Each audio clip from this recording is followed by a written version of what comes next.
Madani иш-чаралар боюнча Азамат Тапаев өзү ушул жерде келип, тымда такай отуруп, бардык маданият кызматкерлери менен биргеликте иш алып барабыз. Жоопкерчилик буларда Кудай буйрса мен ойлойм, көп болуп атабыз, жакшы деңгээлде өткөзөбүз деген өзүмүздүн насыбызды айтып турат. Мындай иш-чарага биз бардык кыргыз эли сыймыкташыбыз керек да, анан жоопкерчиликти да сезишибиз керек.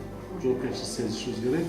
Ошон үчүн мен ойлойм, шаарга келген конокторду биз өзүбүздүн маданиятыбызды көрсөтүшүбүз керек да, эң негизгиси. Анан ушул тазалыкка жакшы көңүл бурсак, биз деле чет мамлекеттерге барганда ошол шаардын эң негизгиси ошол тазалыгына көңүл бурабыз да. Биз эми байыркы шаарбыз.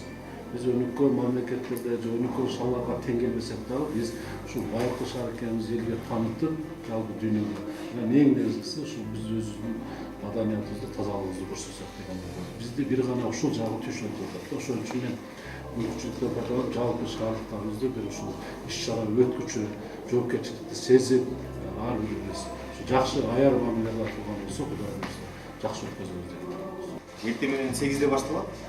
Кечки 8 программага чейин, кечки 10га чейин программа болот 20 күнү. Эртең менен ушул борбордук аянтта сүмөлөк менен баштайбыз. Андан кийин негизги иш-чаранын баардыгы ушул борбордук аянтта жүрөт. Анткени этнофестивалдын аянтынын баардыгы ушул борбордук аянт. Тамак аш фестивали дагы ушул жерде жүрөт. Этнофестиваль дагы ушул жерде болот.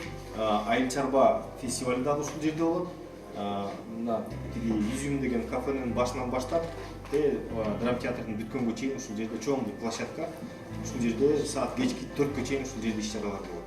Саат 5те Алмамбет Датка этнографиялык комплексине барабыз. Ал жерде ошо Түрксойдун сырттан келген өнөр адамдарынын концерти менен башталат. 1 сааттык концерт. Андан кийин баардыгыбыз биригип, сиздер менен бирге ошо кербен менен жөө жүрүш кылабыз.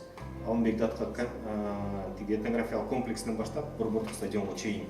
Анан саат 8де буюрса борбордук стадиондо негизги иш-чарабызды баштайбыз.